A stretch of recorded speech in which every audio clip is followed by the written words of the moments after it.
U S A سے خاتون کا فون آیا کہ میں چاہتی ہوں کہ مرنے سے پہلے وراثت کی جو وصیت ہے میں کر کے جاؤں، کیونکہ یہاں امریکہ کا لا ہے، قانون ہے کہ اگر کوئی شخص مر گیا تو اس کی وراثت وارثوں میں ڈیوائڈ، بولنے پر پابندی ہے گورنمنٹ، ڈیوائڈ نہیں ہوتی۔ البتہ آپ اگر پہلے سے وصیت کر دیں تو وہ آپ کی وصیت کے مطابق۔ تو انہوں نے کہا میں لکھوانا چاہتی ہوں وصیت، اور لائر سے پھر میں اس کو ایک قانونی حیثیت دلوا کے، تاکہ ایک قانون کا حصہ بن جائے وہ۔ مجھ سے انہوں نے پوچھا جی میرے یہ وارث ہیں، یہ یوں ہیں فلانا ہے۔ مجھے یہ تو پتا تھا شوہر تو مر ہی گئے ہوں گے، کیونکہ ہوتا یہ ہے کہ 99% شوہروں کے پہلے مرنے کا ریشو ہمارے ہاں چل رہا ہے۔ واللہ عالم اس کی کیا وجوہات ہوتی ہیں۔ اب آپ سوچو جو 3 یا 4 کرے گا وہ کتنے پہلے مرے گا، جو 1 کرے گا وہ جلدی مرتا ہے۔ ایک اکثر میں دلچسپ واقعہ لوگوں کو سناتا ہوں۔ ایک خاتون آئی، ایک صاحب آئے اپنی والدہ کو لے کے۔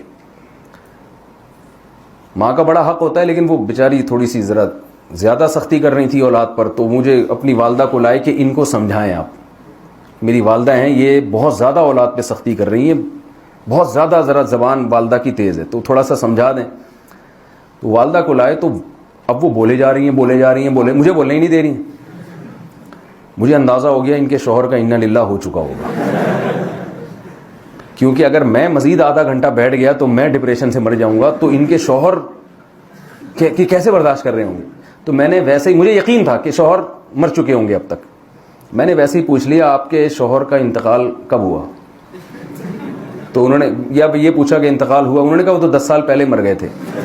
میں نے آہستہ سے بولا تاکہ ان کو سنائی نہ دے، میں نے کہا پھر بھی بہت برداشت کر لیا 10 سال گزار لیے، بولے جا رہی ہیں نا۔ تو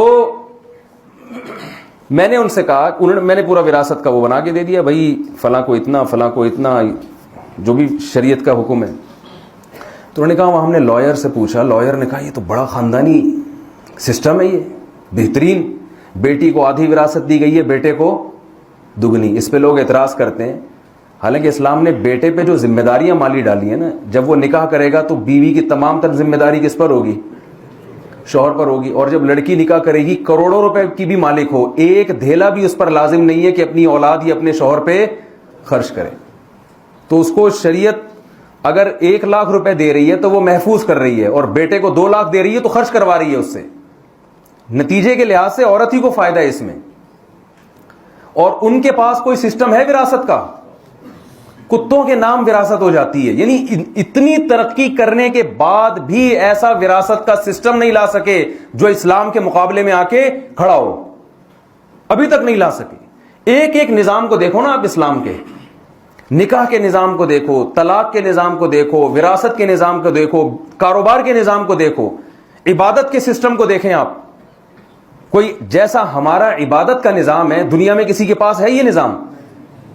میں تو لوگوں کو مثالیں دیتا ہوں کہ میں غیر مسلموں کے بھی عبادت گاہوں میں گیا ہوں، نہ ان کی اذانیں سمجھ میں آتی ہیں، نہ ان کی عبادت سمجھ میں آتی ہے۔ پھر جو عبادت وہ کر رہے ہیں اس کی ان کے پاس کوئی دلیل نہیں ہے کہ یہ وہی ہے جو ہمارے مذہبی رہنما نے بتائی تھی، کوئی دلیل نہیں ہے۔ ہمارے پاس جب کتاب الوضو سے ہم شروع کرتے ہیں، قرآن میں آیتیں موجود ہیں، اذا قمتم الى الصلاة فاغسلوا وجوہکم وایدیکم الى المرافق۔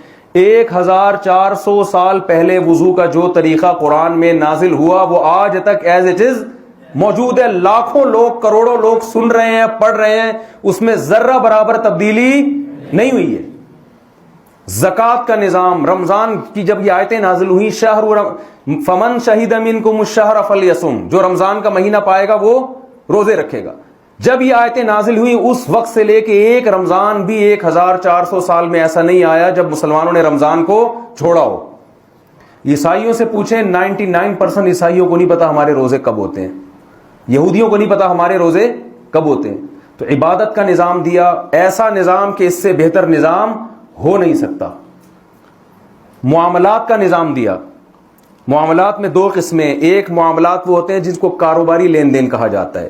آپ کو پتا ہے کہ اسلامک فائننس تو آپ نے دنیا میں سنی ہوگی، یہودی فائننس، عیسائی فائننس، ہندو فائننس، سنی آپ نے کوئی؟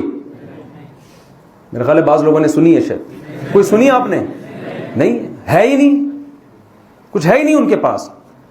اسلامک فائنانس باقاعدہ پڑھائی جاتی ہے. اسلام کس طریقے سے انویسٹمنٹ کی آپ کو اجازت دیتا ہے, کیا حکام ہے اس کے. یہ اسلامک فائنانس کا نظام پیش کس نے کیا؟ محمد صلی اللہ علیہ وسلم نے, اور بہت سادہ طریقے سے پیش کیا ہے, بہت سادہ. پھر فقہاء اس کی تفصیل بیان کرتے کرتے یونیورسٹیوں میں پورے نصاب بن چکے ہیں اب اس پہ. معاملات میں کاروباری لین دین, پھر انسانوں سے ریلیشن. غیر مسلموں کے ہاں ریلیشن بس RELATION تک رہ گیا ہے, وہ اسپیلنگ یاد کرا دیتے ہیں. ریلیشن ان کے ہاں کسٹمر کے ساتھ تو ہے کاروباری, یہاں تک کہ ٹیچر اور اسٹوڈنٹ کا جو ریلیشن ہے نا وہ بھی ختم ہو گیا ہے. یعنی باپ اور بیٹے کا تو دور کی بات, بھائی آہستہ آہستہ ریلیشن ختم ہوتا ہے نا, تو ہوتے ہوتے ہوتے ہوتے ایک ریلیشن رہ گیا, گرل فرینڈ اور بوائے فرینڈ. بس یہ ہوس سے شروع ہو کے کہاں ختم ہوتا ہے؟ ہوس پہ, اور کوئی ریلیشن نہیں ہے. لوگ مجھے بہت تعریفیں کرتے ہیں, یار گورے اتنے اچھے. میں نے کہا اتنے اچھے ہیں تو باپ کو اولڈ ہاؤس میں کیوں جمع کراتے ہو بھائی؟ یار سب سے پہلے تو انسان اپنے باپ کے ساتھ اچھا ہوتا ہے, دوستوں کے ساتھ, کسٹمر کے ساتھ تو بعد میں. یہ ایئر ہوسٹس کے اخلاق ہیں. دیکھو ایک محلے میں آپ کے ہاں کوئی خاتون رہتی ہوں, کوئی بھی چھڑے تھپڑ مار دیتی ہوں وہ نا کھینچ کے, آپ کو لگے گا بڑی بد اخلاق ہے. لیکن جب آپ ایئر ہوسٹس سے تھوڑا سی بدتمیزی بھی کرتے ہو تو ایکسکیوز می کر کے پتلی گلی سے بولو نا بھائی, نکل جاتے. تو آپ کو کیا خیال ہے کہ ایئر ہوسٹس کے اخلاق اچھے ہوتے ہیں؟ بھائی یہ پروفیشنل یعنی پروفیشن ہے, اس کو مسکرانے کے پیسے ملتے ہیں, تنخواہ ملتی ہے. میں اکثر ایک واقعہ بتا کے تھک گیا ہوں, لیکن پھر بھی مزہ آتا ہے.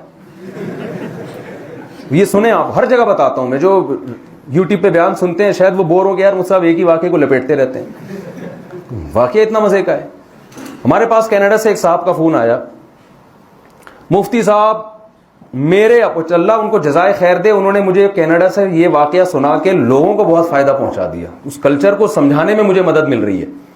مجھے کہنے لگے مفتی صاحب گورا بہت اچھا ہے, میں اپنے والد کو علاج کے لیے کراچی سے کینیڈا بلا رہا ہوں, کیونکہ گورا ہسپتالوں میں بوڑھوں کی جو کیئر کرتا ہے وہ مسلمانوں کے ہسپتالوں میں وہ کیئر بولے نا نہیں ہے. بہت اچھا ہے گورا. اور آپ ہمیں کہتے رہتے ہیں گوروں میں کوئی خوبی نہیں ہے. میں نے کہا نہیں, ایک تو خوبی نظر آ رہی ہے, وہ گورے ہیں بھائی, یہ تو بہت بڑی خوبی ہے. یہ تو ایسی جو سامنے نظر آ رہی ہے. اور بھی خوبیاں ہیں, میں منکر نہیں ہوں کہ ساری چیزیں ہی غلط ہیں, لیکن کچھ چیزیں ہمیں لگتی ہیں اچھی, جب آپ اس کی تہ میں جاؤ گے تو اس کی بیس اچھی نہیں ہوتی. تو انہوں نے کہا میں اپنے ابا کو بلا رہا ہوں کینیڈا سے علاج کے لیے, کراچی سے علاج کے لیے. کہاں بلا رہا ہوں؟ کینیڈا.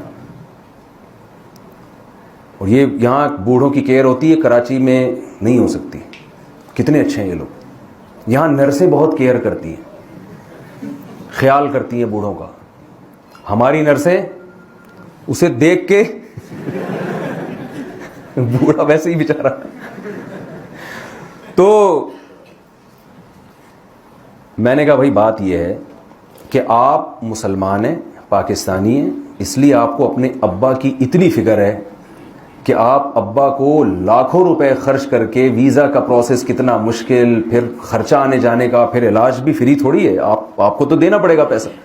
اتنے پیسے آپ ابا کے علاج پہ اس لیے خرچ کر رہے ہو کہ آپ پاکستانی ہو, آپ مسلمان ہو. کیا کسی گورے میں اتنا ظرف ہے اس نرس سے پوچھنا جو اپنے ابا کی اتنی کیئر کر رہی ہے کہ اپنے ابا کو بھی پوچھتی ہے یہ گھر میں؟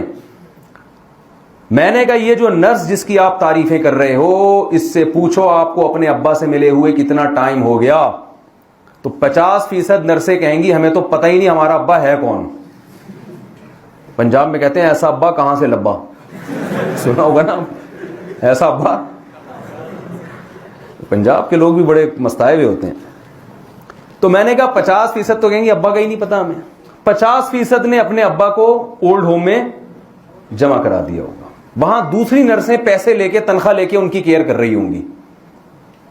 اپنے ابا کو کا علاج کرانے کے لیے تیار نہیں ہے, اس کو اولڈ ہاؤس میں جمع کرا رہی ہے. دوسروں کے ابا کی اتنی اچھی خدمت. تو یہ بھائی ایک پروفیشن ہے, یہ کوئی وہ اخلاق نہیں ہے جو اسلام آپ کو سکھا رہا ہے. اور میں نے کہا ہمارے ہاں جو نرس جس کی آپ برائیاں کر رہے ہو, آپ کے ابا کی کیئر نہیں کر رہی, لیکن جب اپنے ابا آئیں گے تو آپ کے ابا کو چھوڑ کے اپنے